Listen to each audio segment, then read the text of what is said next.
Good evening, welcome to Monday's Look Around with the latest news and sport for Cumbria and the south of Scotland. On the programme tonight, bathing status. More open water swimming spots in Cumbria are officially recognised. Campaigners say it will help protect them from pollution. Now, 2 lakes in Cumbria have been granted designated bathing status by the government in a record announcement of new sites across the UK. One of the open water swimming spots is at Keswick on Derwent Water. The others are along Coniston Water. It means the Environment Agency are now obligated to constantly monitor water quality at the sites during the summer. Kieran McFadden reports. Options for wild swimming just became a lot more plentiful. The government made a splash with an announcement of a record number of newly designated bathing sites. These include 1 in Derwent Water and 3 at Coniston Water. Campaigners who have lobbied for Coniston to gain official bathing status were celebrating today.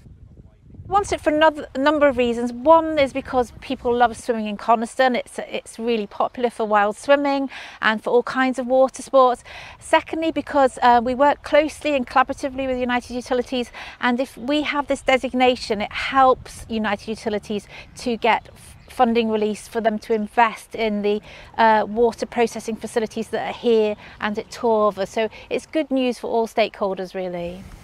Now, the designation of bathing status means the Environment Agency must continually monitor these areas for levels of pollution during the summer months, but it is no guarantee that the water is safe to swim in. In fact, as we've seen, many of the watercourses that have bathing status already still have what's called poor water quality by the government. In fact, environmental campaigner Fergal Sharkey, who was in the region recently talking about Windermere's pollution levels, has called the designations panic from a decaying government ahead of a general election.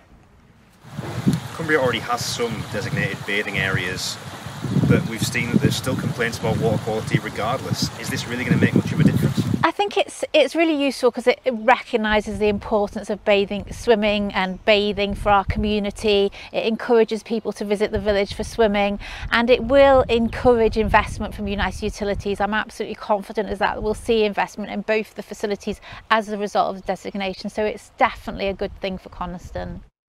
Water Minister Robbie Moore said, "I am fully committed to seeing the quality of our coastal waters, rivers and lakes rise further for the benefit of the environment and everyone who uses them."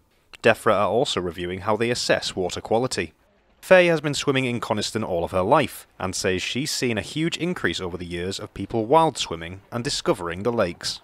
Really pleased with the designation because it means now that we have that accountability for United Utilities to look after the water. They can access funds, which means that they can now pop on the UV filters on two of the points, Torva and Coniston. I think we have to be hopeful that the Environment Agency will tune in and, monitor.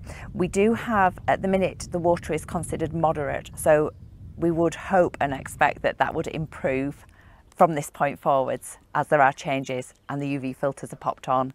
Wednesday marks the start of the bathing water season, and those first wild swimmers will be hoping that the sites will be safe for all to enjoy. Kieran McFadden, ITV News, Coniston.